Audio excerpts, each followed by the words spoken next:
Opportunities for Victorians were limited by both class and gender. To understand the issue of women's place in society in the 19th century, we first have to understand the Victorian class system. Okay, all societies have had social hierarchies, our own society included. The Victorians didn't invent social class divisions. The reason you hear so much about class in the Victorian period is that the class system is undergoing change.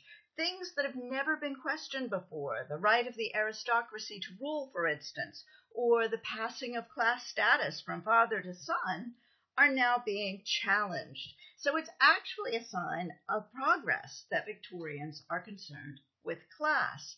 Let me give you an example. Gay rights.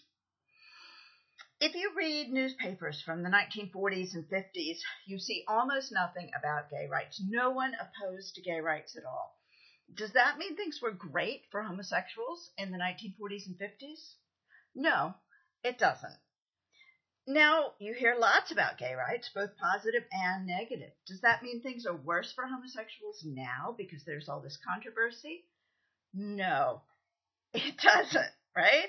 It's actually a sign that we no longer take for granted the criminalization of homosexual behavior. It's the same with Victorians and class. The fact that they're talking about class means that they no longer take class divisions for granted.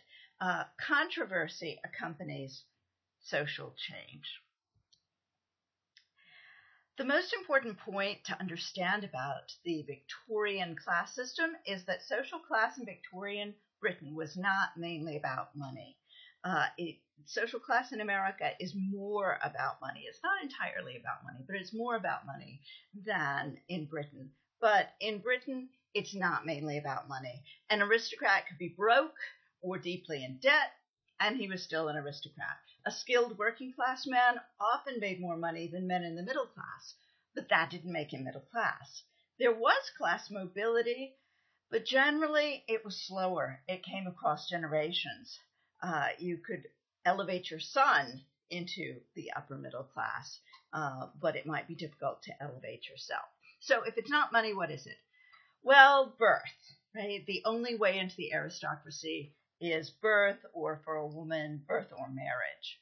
How you make your money? Is it from land and investments? Is it intellectual work? Is it physical work? Education.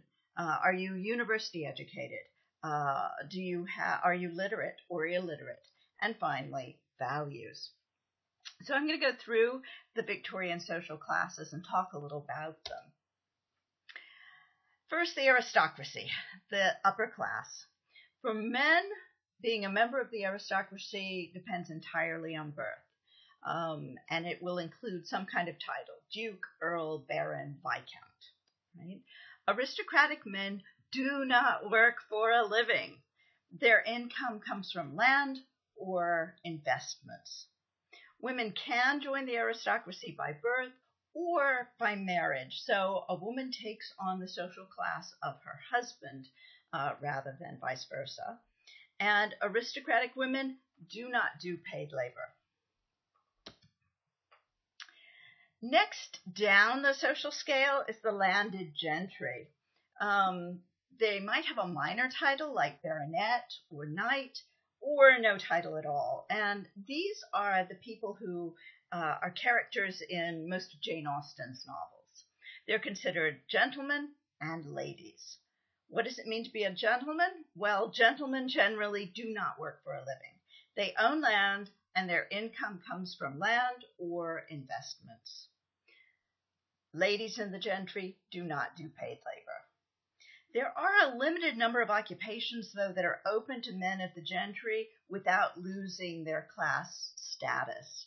They can be military officers, they can be sort of upper-level clergymen, or judges or barristers, positions of power within the society. The upper middle class, men of the upper middle class are university educated. They can make their money in the professions, so law and medicine, the church, curates, other lower-level clergymen who are not part of the gentry, the military, or the civil service. One level down, but still upper middle class, come bankers and large-scale merchants and manufacturers. They were less well educated, but they were generally richer, and their sons would definitely go to university. The lower middle class is not university educated, but still literate. And very importantly, they're not performing manual labor. So you might have small shopkeepers, small business owners, clerical workers, what we now think of as pink-collar jobs, though at the time they were all performed by men, bookkeepers, lower-level government workers. They're what we would think of as salaried employees versus hourly workers. They were hired on for an annual salary, not for a certain amount per hour. The working classes were the ones who performed manual labor, and they were paid hourly wages. These are the blue-collar workers. Doesn't matter how much money they make, that's what makes them working class. Skilled workers were at the top of the working classes, craftsmen who learned their trade by apprenticeship, and they often made much more money than the lower middle classes. So we're talking about people like printers, blacksmiths, carpenters, masons, plumbers, shoemakers, all these people who have a skilled trade.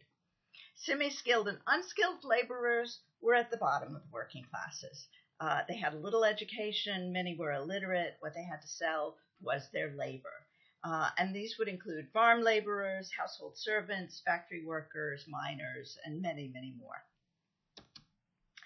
There was also below the working class, who were still respectable, the underclass, the unemployed, the homeless, petty criminals, thieves, pickpockets, beggars, and prostitutes. Okay. So, now that you have an understanding of social class, we can start to address what the Victorians thought of as the woman question. Right? The proper role of women in society. The ideal, which was set by the middle classes, is for a woman to stay at home and fulfill her roles as wife and mother.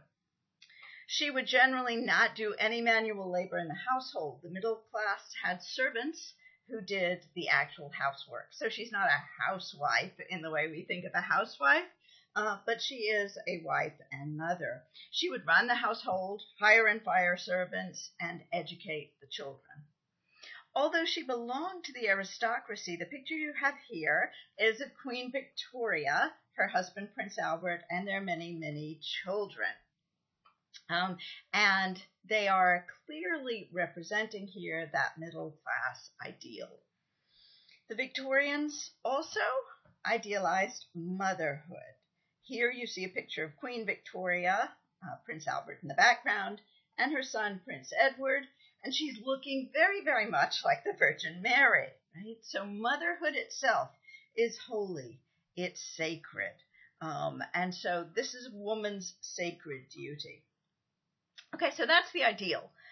Women do not go out and do paid labor. Instead, they stay in the home. They create a spiritual home. They create a good learning environment for their children and a happy, love-filled, relaxing place for their husband to come after he has earned the money. The reality, though, was far different. There was huge diversity in how women actually lived. Diversity for individuals, but diversity by class. Here you see a picture of working class women. These are factory women. And the reality is that in 1851, half of Victorian women were in paid employment, many in factories. So if the ideal is for a woman to stay home, the reality is that most women worked for money.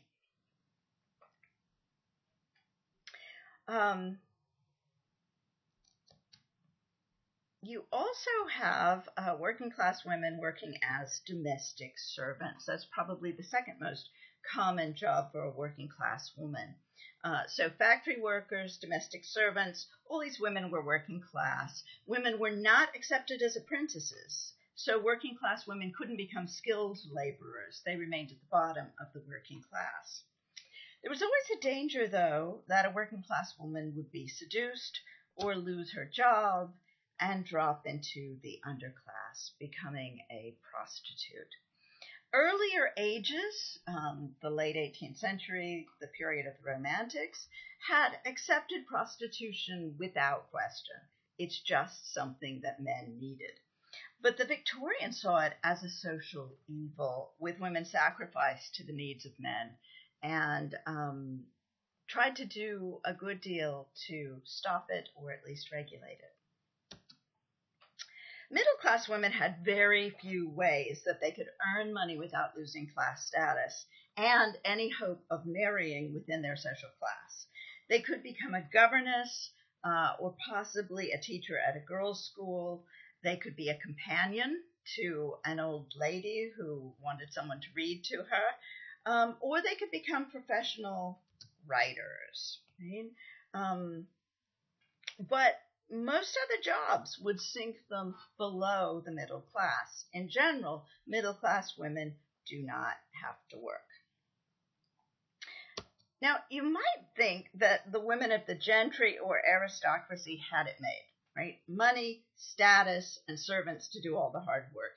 And there's no doubt that in material ways, they did live privileged lives, but they also lived restricted lives.